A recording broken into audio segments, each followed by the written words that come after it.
আসসালামু আলাইকুম প্রিয় দর্শক, অন্য মঞ্চের আলাপচারিতায় আপনাদের সকলকে আমন্ত্রণ জানাচ্ছি। 94,000 সদস্য 3 বাহিনীর মাঠে থাকবে। এর মধ্যে আইন শৃঙ্খলা রক্ষায় 90,000 সেনাবাহিনী, 2,500 নৌবাহিনী, 1,500 বিমান বাহিনীর সদস্য মোতায়েন করা হবে। কেউ কেউ বলছেন যে এইবার তারের মতন সোজা হয়ে যাবে বাংলাদেশ, যেমনটা 111 সরকারের সময় হয়েছিল। দেখেন, 111 সরকার নিয়ে আমরা সবাই আলোচনা সমালোচনা করি, কিন্তু তখন মনে হয় আমি অনার্স ফার্স্ট ইয়ারে পড়তাম। তখন একটা ঘটনা বলি।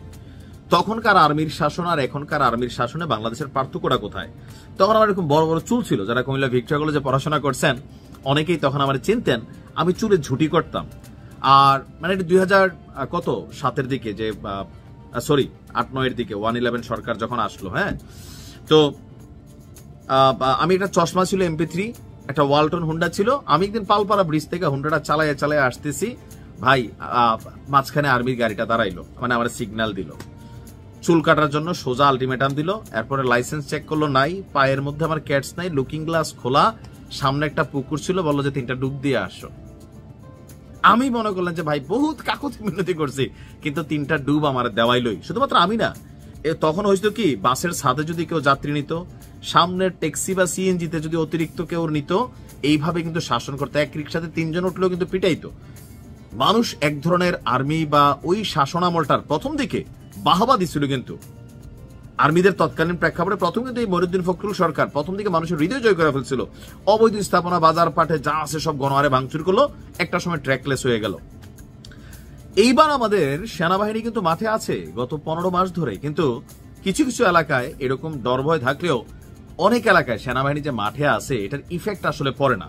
যদিও সেনাবাহিনী খবর পেলে সাথে সাথে যায়, কিন্তু সেনাবাহিনী মাঠে আছে, ঘটনা ঘটতেছে। এখন এই যখন পরিস্থিতি, তো এই যে জাতীয় নির্বাচন ডক্টর ইউনূস করবেন, তো তিনি কতটুকু ফ্রি অ্যান্ড ফেয়ার নির্বাচন দিতে পারবেন? এখন প্রকাশ্যে মব টপ হয়, একটু কমে আসছে, কিন্তু আটকানো তো যাচ্ছে না, গুলি করে মাইরা ফেলতেছে মানুষ। অনেক কিছুই ঘটতেছে গত 1.5 বছরে। এগুলা কি কমছে নাকি বাড়ছে? এই সরকার আসার পরে কেন হচ্ছে? তার মানে মানুষ কন্ট্রোল না, মানুষ আইনের মধ্যে থাকা লাগে, শাসনের মধ্যে। ছাইরা দিবেন আউলাইব, আর জাতে তো বাঙালি। এখন এই আউলাইন না জাতিরে ঠিক করার জন্য যে সিদ্ধান্ত নেওয়া হয়েছে গতকালকে রাতের মিটিং এর পরে, আমার কাছে মনে হয় খুব বেশি কাজে দিবে না, তবে রানিং অবস্থা থেকে ব্যাটার হবে। এখন আবার ব্যাটারও হইতে পারে কখন, যে সেনাবাহিনীর প্রতি এখন কি হার্ড এন্ড রুলস করার জন্য কি কোনো রুলস আছে, যে তোমরা হার্ড পর্যায়ে থাকো মাঠে, নাকি ঢিলাঢালা পর্যায়ে? আমার মনে এখন ঢিলাঢালা পর্যায়ে আছে। হার্ড হইলে সেনাবাহিনীতে একটা পাবলিকের মুখ বের হয়ে যাওয়ার কথা, কিন্তু এটা হচ্ছে না। তবে নির্বাচনের আগে হবে। একটা সুষ্ঠু নির্বাচনের জন্য মাঠে সেনা, নৌ, বিমান বাহিনী, আপনারা সকালে নিউজটা দেখছেন, যেটা বৈঠক হয়েছিল গতকালকে রাতে, 94,000 সদস্য 3 বাহিনীর আপনার নির্বাচনকে ঘিরে মাঠে থাকবে। এর মধ্যে আইন শৃঙ্খলা রক্ষায় 90,000 সেনাবাহিনী, 2,500 নৌবাহিনী, 1,500 বিমান বাহিনীর সদস্য মোতায়েন করা হবে। প্রতিটি উপজেলায় একটি কোম্পানি সেনা মোতায়েন থাকবে। আর আমাদের সরকারের পক্ষ থেকে আমরা দেখলাম যে আগামী জাতীয় নির্বাচনকে কেন্দ্র করে অনেক কিছুই এখানে আমরা আলোচনার মধ্যে আসছে। বাট আমার বক্তব্য হচ্ছে কি, গত 15 মাস সেনাবাহিনী যথেষ্ট সাপোর্ট দিচ্ছে। বাংলাদেশ দেখেন যতটুকু এখনো ঠিকঠাক আছে, অনেক জায়গায় পুলিশের পাত্তা দেয় না, সেনাবাহিনীর মানে হস্তক্ষেপ লাগে। আস্তে আস্তে পুলিশও তাদের অবস্থান শক্ত করছে, অনেক দিকে তারা ক্যাপাবল হয়ে উঠতেছে। এটা সময় লাগবে, একটা রাজনৈতিক সরকার আসলে এটা আরো শক্ত হয়ে যাবে। বাট এই সিচুয়েশনে যদি 94,000 সদস্য মাঠে থাকে আর তাদের হাতে যদি একটা পাওয়ার দেওয়া হয়, আমার ধারণা একদিকে এটা আমার ধারণা মনে হয়, বাট পাওয়ারটা দিতে হবে, পাওয়ার, সুপ্রিম পাওয়ার তাদেরকে দিতে হবে। কারণ আপনি ভাই বন্দুক দিয়ে রাখলেন, কিন্তু ওই যে উপরের অফিসারের কথা ছাড়া গুলি করা যাবে না, তাহলে তো আবার ঝামেলা। আবার গুলি করলো এখন ঝামেলা, যদি কেউ ভোটার বাক্স নিয়ে দৌড় দিতেছে, হ্যাঁ গুলি করলে তো পায়ে করা রুলস আছে। বা এখন যদি না, প্রতিবার আপনি মেশিন দিয়ে রাখছেন, উপর থেকে পাওয়ার ছাড়া করে রাখছেন, তো লাভ হলো কি? বন্দুক দিচ্ছেন, ভিতরে ম্যাগজিন নাই। সেনাবাহিনী এদেরকে নামানোর পরে আছে অলরেডি যারাই আছে, বাট বাকিদেরকে সুপ্রিম পাওয়ার দিতে হবে। তাহলে আশা করি 94,000 সেনা সদস্য দলমত নির্বিশেষে বাংলাদেশে একটা সুষ্ঠু নির্বাচনের জন্য যদি কাজ করে সম্ভব। পুলিশ তো আছেই, এর পাশাপাশি র্যাব আছে, বিজিবি আছে, আনসার আছে, আরো কিন্তু ফোর্স আছে। তবে এগুলো হচ্ছে মূল যে থাকে না, যে মূল পাওয়ার বেস ক্যাম্প যেটা, এটা হচ্ছে এটা। তো আশা করি সবকিছু ঠিকঠাক থাকলে দেশের মানুষ সোজা হয়ে যাবে, নির্বাচনও ভালো হবে। বাট রাইট নাও যেভাবে সেনাবাহিনী ভূমিকা পালন করছে কম বেশি সন্তোষজনক, কিন্তু নির্বাচনমুখী ইস্যুতে সন্তোষজনক না। ডক্টর ইউনূস ক্ষমতায় আসার পর প্রথমে বলেছিলেন যে 2024 সালের মাঝামাঝিতে নির্বাচনটি হবে, কিন্তু লন্ডনে এসে জনাব তারেক রহমানের সাথে একটি মিটিং করলেন। সেই মিটিংয়ের পর তিনি সিদ্ধান্ত দিলেন যে এটি 2026 সালের ফেব্রুয়ারির মাঝামাঝি নাগাদ হতে পারে এবং হবে, এমনটাই ছিল। কারণ ফেব্রুয়ারির 14 তারিখ থেকে সম্ভবত ঈদ, রোজা, সেহেতু রোজার আগেই নির্বাচনটি হওয়ার কথা ছিল। কিন্তু এখন যেহেতু আপনারা শুনছেন যে নির্বাচনটি ফেব্রুয়ারিতে নয়, আরও 2 মাস পিছাতে পারে, এর কারণ কি? এবং যদি এই পিছানো হয় তাহলে এটা কি ফেব্রুয়ারি থেকে আরও একটু বেশি পিছাবে নাকি আরও একটু কম পিছাবে, সেই বিষয়টিও একটি ভাবনার বিষয়। মূল বিষয়টি হচ্ছে ব্রিটেন, আমেরিকা এবং ইউরোপিয়ান ইউনিয়নের যে রাষ্ট্রদূতরা রয়েছে, জাতিসংঘ মানবাধিকার কমিশন এবং জাতিসংঘের যেসব প্রতিষ্ঠান রয়েছে যারা নির্বাচন মনিটরিং করেন, তারা সহ সবাই এক বাক্যে একটি কথা ডক্টর ইউনূসকে নোট দিয়ে বলে দিয়েছেন, যেটি আমেরিকান দূতাবাসের মাধ্যমে ডক্টর ইউনূসের কাছে গিয়ে পৌঁছেছে। সেখানে একদম ক্লিয়ার একটি কথা যে 14 দলীয় জোটে যারা ছিল, আওয়ামী লীগ, জাতীয় পার্টি, জাসদ এবং অন্যান্য যেসব দল ছিল, তাদেরকে বাদ দিয়ে যদি বাংলাদেশে কোনো নির্বাচন হয়, বিশেষ করে জাতীয় পার্টি এবং আওয়ামী লীগ, তাইলে সেই নির্বাচনটিকে আন্তর্জাতিক মহল একটি গ্রহণযোগ্য নির্বাচন বলে মেনে নেবে না। আমেরিকার সেই নোটে এমনও কথা ছিল যে আওয়ামী লীগের সময়ে যেই নির্বাচনে বিএনপি এবং জামায়াতে ইসলামী সহ আরও অন্যান্য জোট বয়কট করেছে, সেই নির্বাচনটিকে আমরা কাজ চালানোর জন্য মেনে নিয়েছি, কিন্তু আমরা সঠিকভাবে এটাকে সঠিক গণতান্ত্রিক নির্বাচন বলিনি। তারপরেও এখন যে নির্বাচনটি ফেব্রুয়ারিতে হওয়ার কথা রয়েছে, সেই নির্বাচনটি শেখ হাসিনার আমলে যে কোনো নির্বাচনের চাইতেও খারাপ হবে। কেননা শেখ হাসিনা কিন্তু কখনো বিএনপিকে বা জামাতকে নির্বাচনে অংশগ্রহণ করা থেকে বিরত রাখেনি। তারা বলেছে যে নির্বাচন হবে প্রধানমন্ত্রী শেখ হাসিনার অধীনে, যারা চায় তারা অংশগ্রহণ করবে, যারা চায় অংশগ্রহণ করবে না। ডেমোক্রেসিতে কারো অংশগ্রহণ করা এবং না করা দুইটাই হচ্ছে রাজনৈতিক দলের চয়েস। এখন রাজনৈতিক দল অংশগ্রহণ করতে পারে, নাও করতে পারে, কিন্তু এখন যেটা হচ্ছে সামরিক ফরমানের মতো ডক্টর ইউনূস ফরমান জারি করে ছাত্রলীগকে নিষিদ্ধ করেছে এবং আওয়ামী লীগের কর্মকাণ্ড ক্রিমিনালাইজ করেছে। সাথে সাথে এই অবৈধ নির্বাচন কমিশনকে দিয়ে একটি পরিপত্র জারি করিয়েছে যে আওয়ামী লীগের যে রেজিস্ট্রেশন সেটি এবং আওয়ামী লীগের যে মার্কা সেটি এই মুহূর্তে স্থগিত রয়েছে। তাহলে আপনারা বোঝেন, এই অবস্থায় আমেরিকা বলেছে যে যদি আওয়ামী লীগের নির্বাচনে অংশগ্রহণের সুযোগ থাকতো, জাতীয় পার্টির যদি অংশগ্রহণের সুযোগ থাকতো, সেই দল যদি অংশগ্রহণ না করত, সেই ক্ষেত্রে বলা যেত যে এটি একটি গ্রহণযোগ্য নির্বাচন, আমরা কাজ চালানোর জন্য বাংলাদেশের সাথে থাকব। কিন্তু যেহেতু এই দলগুলোকে সিস্টেমেটিক্যালি অংশগ্রহণ না করার জন্য গভর্নমেন্টের কাছ থেকে পরিপত্র জারির মাধ্যমে নিষিদ্ধ ঘোষণা করা হয়েছে, সেহেতু এটাকে আমরা গণতান্ত্রিক কোনো শক্তি হিসাবে মনে করি না এবং আমরা এই সরকারকে স্বীকৃতি দেব না। এই কথাটি আসার আরও একটি কারণ রয়েছে। সেই কারণটি অতি সাম্প্রতিক আপনারা দেখেছেন, মালয়েশিয়ার রাজধানী কুয়ালালামপুরে আমেরিকার প্রতিরক্ষামন্ত্রী এবং ভারতের প্রতিরক্ষামন্ত্রীর মধ্যে একটি প্রতিরক্ষা সহযোগিতা চুক্তি স্বাক্ষরিত হয়েছে। এটি নিয়ে আমি আগে একটি ভিডিও করেছি, সেটা নিয়ে আজকে বিস্তারিত আর বলতে চাই না। সে ভিডিওটিতে আমি বিস্তারিত বলেছিলাম। ওই চুক্তিটি হওয়ার পর আমেরিকার কাছে এখন একটা অব্লিগেশন হয়ে গেছে যে বাংলাদেশে যদি আওয়ামী লীগ এবং বামদলীয় যেই সব জোট আওয়ামী লীগের সাথে ছিল এবং জাতীয় পার্টি, এই কটি দল যদি নির্বাচনে না থাকে, সেই ক্ষেত্রে বিএনপি এবং মৌলবাদী শক্তিরা বাংলাদেশের রাজনীতিকে নিয়ন্ত্রণ করবে। সেই নির্বাচনের মাধ্যমে যদি কোনো সরকার গঠিত হয় সেটি একটি মৌলবাদী সরকার হবে, জঙ্গিবাদ আস্তানা বাঁধবে এই দক্ষিণ পূর্ব এশিয়াতে। এর ফলে ভারত সহ অনেক দেশের স্থিতিশীলতা বিনষ্ট করার চেষ্টা করা হবে এখান থেকে, যেমনটা আফগানিস্তানে তালেবান দিয়ে করেছে, যেমনটা পাকিস্তান তেহরিকে তালেবান, তারপরে জৈশি মোহাম্মদ, লস্করে তৈয়বা, এই রকম জঙ্গি সংগঠনগুলা এই ভারতীয় সীমান্ত, কাশ্মীর এবং পাকিস্তানকে যেভাবে একটি একদম অকার্যকর রাষ্ট্রে পরিণত করেছে, অর্থনৈতিকভাবে ভঙ্গুর করে দিয়েছে, সেই রকম একটি অবস্থা তৈরি হবে বাংলাদেশে। এবং আমেরিকা, ব্রিটেন, পশ্চিমা শক্তি, জাপান এই রকম কোনো নির্বাচনও দেখতে চায় না, এই রকম কোনো অবৈধ গোষ্ঠী, এরকম কোনো জঙ্গি গোষ্ঠী, সাম্প্রদায়িক গোষ্ঠীর উত্থানও দেখতে চায় না। বিশেষ করে ভারতের সাথে চুক্তিটি হওয়ার পর আমেরিকা সিদ্ধান্ত নিয়েছে যে বাংলাদেশের এই রকম কোনো নির্বাচনকে, যেহেতু ভারত এটাকে মনে করে ভারতের জন্য, দক্ষিণ পূর্ব এশিয়ার জন্য, বাংলাদেশের জন্য এটা একটা হুমকি, সেই ক্ষেত্রে আমেরিকা এটাকে আর সমর্থন দেবে না।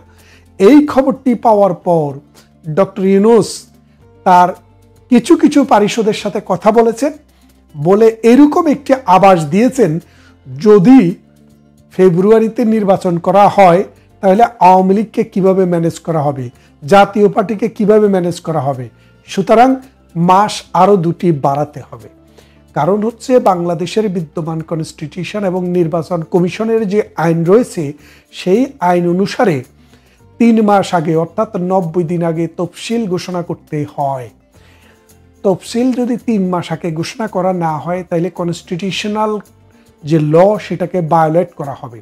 যদি 12ই ফেব্রুয়ারি নির্বাচন করতে হয়, অন্তত 12ই নভেম্বর, আজ থেকে 12 দিনের মধ্যে তফসিল ঘোষণা করতে হবে। যদি এই তফসিলটি ঘোষণা করতে না পারে তাহলে নির্বাচন কমিশন নিজেই কনস্টিটিউশন ব্রিচের জন্য দায়ী হবে এবং তার বিচার হবে বাংলাদেশে।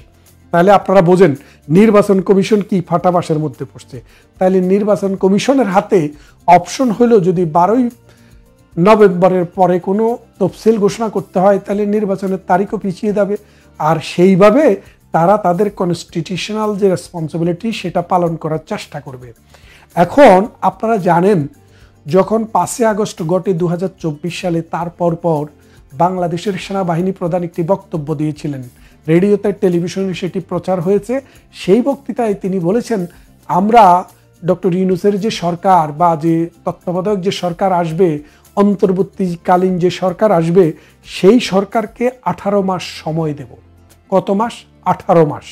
এই 18 মাস সময়ের মধ্যে জানুয়ারির 15 তারিখ পরে, তার মধ্যে যদি কোনো নির্বাচন না হয় তাহলে সেনাবাহিনীর মধ্যে যে রিপার্কেশনটা হচ্ছে আপনারা জানেন, যে সেনাবাহিনীর বিরুদ্ধে যুদ্ধ অপরাধের বিচার শুরু করেছে। সেনাবাহিনীর ভেতরে নানান গ্রুপ, নানান দল, উপদল অলরেডি কঠিন অবস্থানের মধ্যে রয়েছে, যার কারণে ডক্টর ইউনূস যদি এখন ফেব্রুয়ারিতে নির্বাচন করতে না পারে, সেই ক্ষেত্রে সেনাবাহিনী কিন্তু পাওয়ার টেক ওভার সম্ভাবনা খুব বেশি। তাহলে দেখেন, সমস্যা কিন্তু একদিক থেকে নয়, সমস্যা 3 দিক থেকে। প্রথম সমস্যাটি হলো, ডক্টর ইউনূস ওয়াদা করেছে এই তারেক রহমানের সাথে যে তিনি ফেব্রুয়ারির প্রথমার্ধে, অর্থাৎ 15 দিনের ভেতরে, তো 12 তারিখে যেহেতু রোজা, সেহেতু 12 তারিখটা 15 তারিখে রোজা, সেহেতু 12 থেকে 13 তারিখ 14 তারিখের মধ্যেই নির্বাচন সমাপ্ত করতে হবে। তাই এই নির্বাচনটি করার জন্য তিনি ওয়াদাবদ্ধ। এখন অলরেডি আপনারা জানেন, ডক্টর ইউনূসের সরকারকে এই তার যে পুত্র এনসিপি, তারা বলেছে এটা মুনাফেক। মানে ডক্টর ইউনূসের সরকার এবং ডক্টর ইউনূসকে বলেছে তারা কথা দিয়ে কথা রাখে নাই, তারা মুনাফেক। এক। দ্বিতীয়ত, বিএনপির নেতারা গতকাল বলেছেন যে জুলাই সনদে আমরা যেটিতে স্বাক্ষর করেছি সেখানে কিন্তু নোট অফ ডিসেন্ট ছিল, কথা ছিল, সেগুলো সেই ডকুমেন্টসের মধ্যে থাকবে, কিন্তু সেটা না দিয়েই তারা এটাতে ডিক্লারেশন জারি করেছে। সুতরাং ডক্টর ইউনূসকে তারাও বলেছে মুনাফেক এবং তারাও বলেছে মিথ্যাবাদী, প্রতারক। তাহলে দেখেন, আমরা আওয়ামী লীগ আমরা না বললাম, তাদের যারা সরকার যাদের মানে তাদেরকে যারা সরকার নিয়োগ করেছে, এনসিপি, জামাতে ইসলামী এবং বিএনপি, এই তিনটার মধ্যে দুইটি দল অলরেডি ডক্টর ইউনূসকে একটি মুনাফেক হিসেবে ঘোষণা দিয়েছে। তাহলে বোঝেন, এই মুনাফেক ঘোষণার পর ডক্টর ইউনূস কিন্তু খুব প্রেশারের মধ্যে আছে যে আমি তো অলরেডি মুনাফেক হয়ে গেছি, যদি ফেব্রুয়ারি নির্বাচন না করতে পারি তাহলে আরও কঠিন অবস্থা।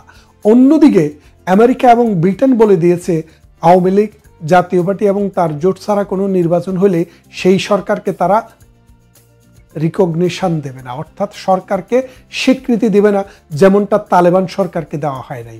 এমতো অবস্থায় ডক্টর ইউনূসের উভয় সংকট। এখন এই সংকটের সমাধানের জন্য ডক্টর ইউনূসকে শেখ হাসিনার মুখাপেক্ষী হতে হবে, আওয়ামী লীগের মুখাপেক্ষী হতে হবে, জাতীয় পার্টির মুখাপেক্ষী হতে হবে, ভারতের মুখাপেক্ষী হতে হবে, জনতার মুখাপেক্ষী হতে হবে।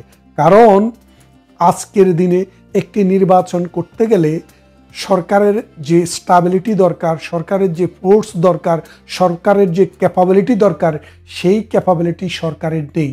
কেননা আওয়ামী লীগ যদি অসহযোগিতা করে, জাতীয় পার্টি যদি অসহযোগিতা করে, আওয়ামী লীগের জোট সঙ্গীরা যদি অসহযোগিতা করে, তাহলে ডক্টর ইউনূসের পক্ষে সেই নির্বাচনটি কখনো সুষ্ঠুভাবে বাংলাদেশে করা সম্ভব নয়।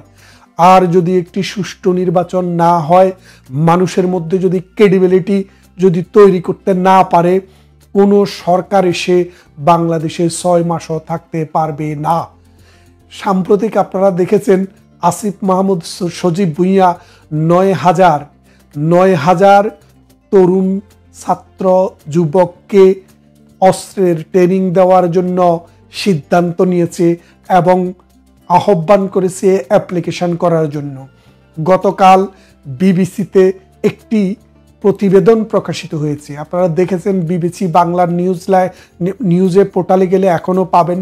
সেখানে তারা যে নিউজটি করেছে সেখানে বলেছে বাংলাদেশ কার সাথে যুদ্ধের জন্য তৈরি হচ্ছে। আসিফ মাহমুদ সজীব ভুঁইয়া বলেছেন বাংলাদেশ স্ট্র্যাটেজিক্যালি এমন একটা জায়গায় অবস্থিত, আমাদের যুদ্ধের জন্য তৈরি থাকতে হবে।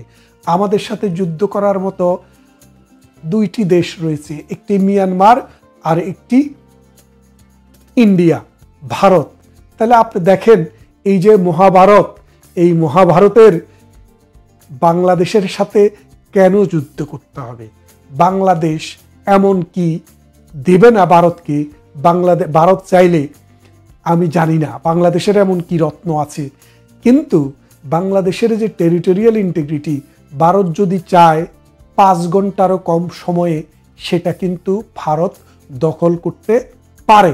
অথচ ভারত কিন্তু কোনো কালেই সেটি চায়নি, এখনো চায় না। কেননা 1971 সালের মহান মুক্তিযুদ্ধের পর থেকে কত সুযোগে বাংলাদেশে এসছে, ভারত কিন্তু সেটা চায়নি। তার মানেটা দাঁড়াচ্ছে সজীব ভুঁইয়া বুঝতে পেরেছেন বাংলাদেশে ফেব্রুয়ারির নির্বাচনটি ক্রেডিবল হবে না, সেই নির্বাচনের সরকার 6 মাসও টিকতে পারবে না, যার কারণে এবং আন্তর্জাতিক কোনো স্বীকৃতিও আসবে না, যার কারণে তিনি জঙ্গি প্রশিক্ষণ রাষ্ট্রের টাকায় দেওয়ার জন্য এই 9,000 ছাত্রকে প্রাথমিক পর্যায়ে বাছাই করেছেন। আপনাদের সবার প্রতি অনুরোধ রইল, আপনারা আপনাদের সন্তানদের ভবিষ্যৎ যদি চান, যারা যারা এই প্রশিক্ষণ নেবে তাদের ভবিষ্যৎ অন্ধকার। কারণ এই প্রশিক্ষিত জঙ্গিদেরকে আফগানিস্তানের মতো কোনো রাষ্ট্রে যুদ্ধ হলে সেখানে পাঠানো হবে। আপনারা জানেন পাকিস্তানে একটি যুদ্ধ চলছে, তেহরিকে তালেবান। এই তালেবানরা পাকিস্তান সরকারের বিরুদ্ধে যুদ্ধ করছে, সেখানে আরেকটি তালেবান স্টেট তৈরি করার জন্য। আসুন আমরা আমাদের সন্তানদেরকে রক্ষা করি এই মৌলবাদী, এই জামাত শিবিরের এজেন্ট এবং এই জঙ্গিদের কথায় আমাদের ছেলেমেয়েদেরকে আমরা যুদ্ধে যাওয়ার ট্রেনিং দিতে দেব না। এবং বিবিসির খবরটি দেখলে দেখবেন তির্যকভাবে বলেছেন যে বাংলাদেশ আসলে স্ট্র্যাটেজিক্যালি কার সাথে যুদ্ধ করতে চাচ্ছে। সেই জন্য বলছি যে নানান হিসাব কিতাবে দেখা যাচ্ছে বাংলাদেশে আসলে ফেব্রুয়ারিতে কোনো নির্বাচন হচ্ছে না। যদি ফেব্রুয়ারিতে নির্বাচন না হয় তাহলে কখন হবে সেটি আমরা দেখব। এক, দ্বিতীয়ত আরেকটি ইস্যু যে একটি গণভোট চাচ্ছে, এই গণভোট বিষয়ে আপনারা যদি দেখেন আজকে যদি গণভোট দেন তাহলে তো আওয়ামী লীগকে আর মার্কা দেওয়া লাগছে না। আওয়ামী লীগ এবং বিএনপির লোকেরা যদি গণভোটে না বলে তাহলে এই জামাত এবং এনসিপির কি হবে, ডক্টর ইউনূসের কি হবে, সেই কথাটি মাথায় রেখে আমরাও কিন্তু গণভোটের দিকে পদার্পণ করব। কারণ এই গণভোট মানেই হচ্ছে একটি না ভোট, আর এই না ভোটটি বিএনপি এবং আওয়ামী লীগের 70% লোক যদি দেয় তো জামাত আর এনসিপি বানের জলে ভেসে যাবে। আসুন, বাংলাদেশকে রক্ষা করতে হলে আওয়ামী লীগকে ইনক্লুড করেই যেই কোনো নির্বাচন চিন্তা করতে হবে, এবং আওয়ামী লীগের নেতা কর্মী যারা রয়েছেন সবাই প্রস্তুত হন, ডাক আসবে, আপনারাও নির্বাচন করবেন, আপনারাও নৌকা মার্কা দেখবেন, এবং এই বাংলাদেশে আওয়ামী লীগ ছাড়া কোনো নির্বাচন হবে না। কেননা এই বাংলাদেশ আওয়ামী লীগের নেতৃত্বে তৈরি হয়েছে এবং উন্নত হয়েছে। পরিবর্তন আসছে। গত 15 মাস যাবৎ আমরা একটি অপরিবর্তিত সরকার, একটি অনির্বাচিত সরকারের অধীনে শাসিত হচ্ছি, শোষিত হচ্ছি। বাংলাদেশের মানুষের জীবন বিপন্ন হয়ে গেছে। অনেকে ভাবছেন, সাধারণ মানুষও বলাবলি করছেন যে কোনো পরিবর্তন হয় না কেন। আমি অসংখ্য কন্টেন্টে বলেছি যে আমরা সাম্রাজ্যবাদীদের খপ্পরে পড়ে গেছি। সাম্রাজ্যবাদীদের সিগন্যাল ছাড়া এখানে খুব সহসা পরিবর্তন হবে না। আমাদের অভ্যন্তরীণ রাজনীতি এখানে পরিবর্তন করতে পারবে না, আমাদের সেনাবাহিনী ক্যান্টনমেন্ট পরিবর্তন করতে পারবে না, যদি না সাম্রাজ্যবাদীদের সিগন্যাল না আসে। কিন্তু সাম্প্রতিক নানা রকম ঘটনা প্রবাহে মনে হচ্ছে যেন পরিবর্তনের একটা হাওয়া লাগছে, হাওয়া উঠছে, বাতাসের শনশন শব্দ শোনা যাচ্ছে। আপনারা খেয়াল করেছেন যে গত শুক্রবার মার্কিন যুক্তরাষ্ট্র এবং ভারতের মধ্যে কুয়ালালামপুরে একটি 10 বছরের প্রতিরক্ষা চুক্তি স্বাক্ষরিত হয়েছে। এই প্রতিরক্ষার মধ্যে ভারতের প্রতিরক্ষা যুক্ত আছে। ভারতের জন্য কোনো ভূমি যদি প্রতিরক্ষার জন্য থ্রেট হয়, সেটা বাংলাদেশ হতে পারে, সেটা পাকিস্তান হতে পারে, সেটা চীন হতে পারে, সেটা নেপাল হতে পারে, সেটা ভুটান হতে পারে, ভারত সীমান্তবর্তী যে কোনো দেশ যদি ভারতের জন্য নিরাপত্তার থ্রেট হয়, সেই প্রতিরক্ষাও সুনিশ্চিত করেই ভারত এই প্রতিরক্ষা চুক্তিতে স্বাক্ষর করেছে। এটি নিঃসন্দেহে একটা ইতিবাচক দিক। এবং একই সাথে গত শুক্রবারে আরেকটি ঘটনা ঘটেছে। মার্কিন জাতীয় গোয়েন্দা পরিচালক তুলসী গ্যাবার্ড শুক্রবার মধ্যপ্রাচ্যের কর্মকর্তাদের বলেছেন যে রাষ্ট্রপতি ডোনাল্ড ট্রাম্পের অধীনে আমেরিকার শাসন পরিবর্তন বা জাতি গঠনের পূর্ব কৌশল শেষ হয়ে গেছে। তিনি তার এই বক্তব্যের মাধ্যমে এটি বোঝাতে চেয়েছেন যে বাইডেন প্রশাসনের মাধ্যমে পৃথিবীর প্রান্তে প্রান্তে যে রেজিম চেঞ্জ, এই রেজিম চেঞ্জের এই ধারা ডোনাল্ড ট্রাম্প প্রশাসনের আমলে এটিকে শেষ করে দেওয়া হয়েছে। বাহরাইনে international institute for security studies কর্তৃক আয়োজিত বার্ষিক নিরাপত্তা শীর্ষ সম্মেলন মানামা সংলাপের আগে তুলসী গ্যাবার্ডের মন্তব্য, এই বছরের শুরুতে মধ্যপ্রাচ্য সফরে ট্রাম্পের দেওয়া মন্তব্যের উপর জোর দেওয়া হয়। তুলসী গ্যাবার্ড আরো বলেন, ট্রিলিয়ন ট্রিলিয়ন ডলার খরচ, অসংখ্য মানুষের মৃত্যু, বিনিময়ে বন্ধুর যে শত্রুর সংখ্যা বৃদ্ধি এবং আইসিসির মতো ইসলামী সন্ত্রাসবাদের উত্থান এবং অনেক ক্ষেত্রে আরো বেশি অনিরাপদ পরিস্থিতির সৃষ্টি, সেই বিদেশ নীতির যুগ শেষ হয়ে গেছে। এই দুটো ঘটনাকে কি আমরা সাম্রাজ্যবাদীদের কর্তৃক একটা বিশেষ সিগন্যাল হিসেবে দেখতে পারি কিনা? ভারতের সঙ্গে প্রতিরক্ষা চুক্তি এবং তুলসী গ্যাবার্ডের এই বক্তব্য এবং আরো কিছু আলামত সুস্পষ্ট হয়ে উঠছে। মার্কিন সাম্রাজ্যবাদ এখান থেকে সরে গেলেও মার্কিন সাম্রাজ্যবাদের নাম ভাঙ্গিয়ে কিছু কর্মকাণ্ড এখনো পর্যন্ত পরিচালিত হচ্ছে। বিশেষ করে পাক উপস্থিতি, পাক পরিকল্পনা, পাক হস্তক্ষেপ আমাদের অন্ততপক্ষে বাংলাদেশে জারি আছে, সেগুলোর বিরুদ্ধে ভারতও কিন্তু অ্যালার্ট এবং ভারত সেই মোতাবেক ব্যবস্থা নিচ্ছে বা ব্যবস্থা নেবারও প্রস্তুতি রাখছে। আপনারা ইতিমধ্যেই জানেন যে চীন এবং বাংলাদেশ সীমান্তের কাছে বিশেষ মহড়া চালাবে ভারত। এজন্য দেশটি সবচেয়ে দীর্ঘ সময়ের জন্য নোটাম জারি করেছে এবং এটি বলা যায় যে ইতিহাসে সম্ভবত প্রথমবারের মতো আগামী 6 নভেম্বর থেকে ভারতের উত্তর পূর্ব সীমান্ত জুড়ে এই মহড়া চালাবে ভারতীয় বিমান বাহিনী। নোটাম জারির কারণে ওই সময় অন্য কোনো যাত্রীবাহী বা বাণিজ্যিক বিমান ভারতীয় আকাশের ওই পথ দিয়ে উঠতে পারবে না। বিশেষজ্ঞদের মতে আসন্ন পশ্চিমবঙ্গ বিধানসভা নির্বাচন এবং একই সাথে বাংলাদেশের আসন্ন জাতীয় সংসদ নির্বাচনের আগে আগে এত বড় মহড়ায় ইঙ্গিত স্পষ্ট যে প্রতিবেশী দেশ থেকে অনুপ্রবেশের পথ বন্ধ করা হচ্ছে। সম্প্রতি পাকিস্তানের জয়েন্ট চিফস অফ স্টাফ কমিটির চেয়ারম্যান জেনারেল শাহির শামশাদ মির্জাকে বাংলাদেশের প্রধান উপদেষ্টা ডক্টর মোহাম্মদ ইউনূস একটি আর্ট ওয়ার্ক বা শিল্পকর্ম উপহার দেন। তাতে উত্তর পূর্ব ভারতের 7টি রাজ্যকে বাংলাদেশের অন্তর্ভুক্ত করে ম্যাপ আঁকা হয়েছে বলে দাবি করা হয়। বাংলাদেশ পাকিস্তানের সাম্প্রতিক এই ঘনিষ্ঠতাকে মোটেই ভালো চোখে দেখছে না ভারত।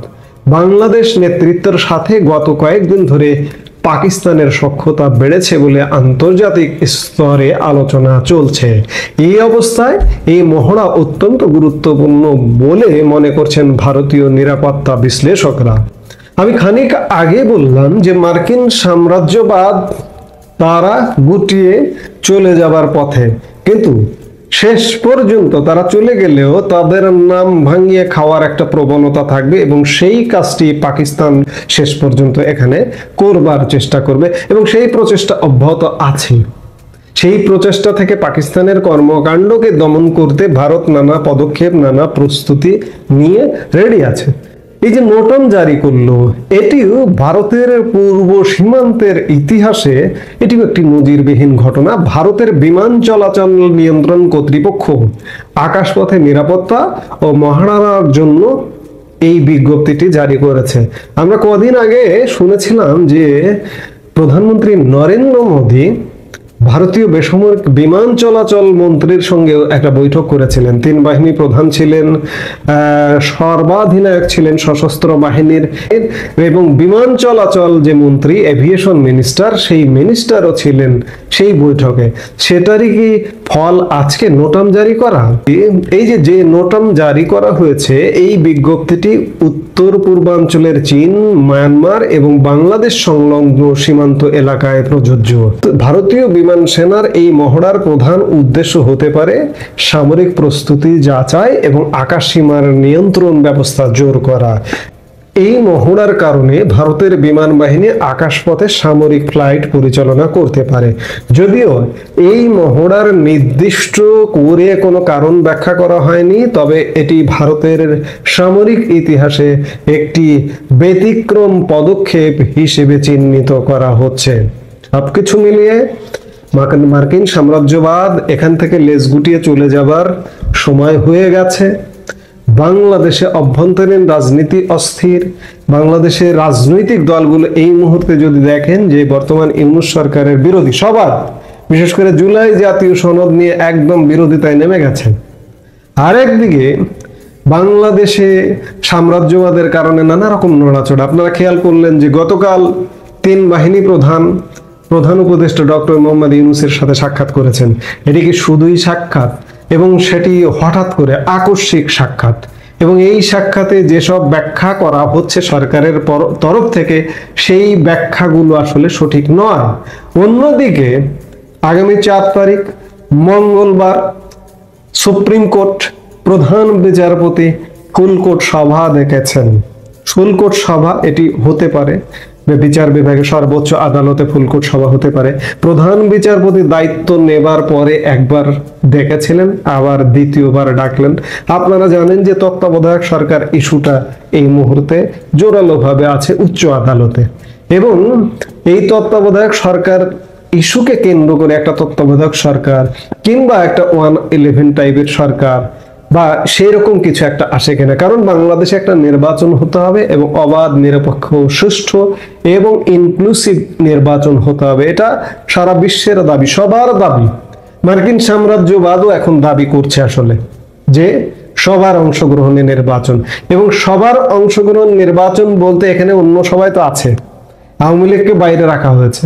সেই আওয়ামী লীগও যাতে নির্বাচন করতে পারে সেই রকম একটা পরিস্থিতি ক্রিয়েট করারই কিন্তু সার্বিক অবস্থা দেখা যাচ্ছে অভ্যন্তরীণ এবং আন্তর্জাতিকভাবে।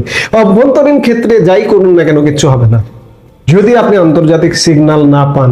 আন্তর্জাতিক সিগন্যালগুলো ইতিমধ্যে সুস্পষ্ট হয়ে উঠেছে।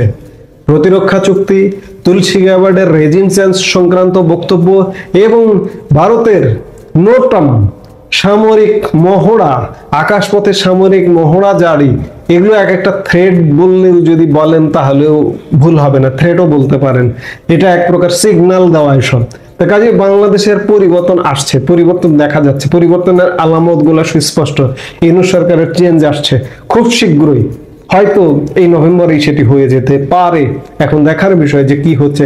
আমরা এগুলো বলি কিন্তু অনেকে এগুলো শুনতে শুনতে ভাই এখানে অনেক হিসাব আছে। এখনো বলছি যে নভেম্বরে পরিবর্তন হবে, কিন্তু কোথাকার নাট বল্টু কোথায় গিয়ে লাগিয়ে দেয় হঠাৎ করে কেউ বলতে পারে না, পরিবর্তন নাও হতে পারে। কিন্তু এই মুহূর্তে কিছু পরিবর্তন আলামত সুস্পষ্ট। অনেক সময় আলামত দেখে বুঝে নিতে হয়, আকাশে মেঘ দেখলে, আকাশের অবস্থা দেখলে বুঝে নিতে হয় যে আজকে বৃষ্টি হবে নাকি রৌদ্রোজ্জ্বল দিন হবে। এই মুহূর্তে যে অবস্থাটি দাঁড়িয়েছে সার্বিকভাবে বাংলাদেশ এবং বিশ্ব পরিস্থিতি, তাতে পরিবর্তন আসন্ন, পরিবর্তন আসছে।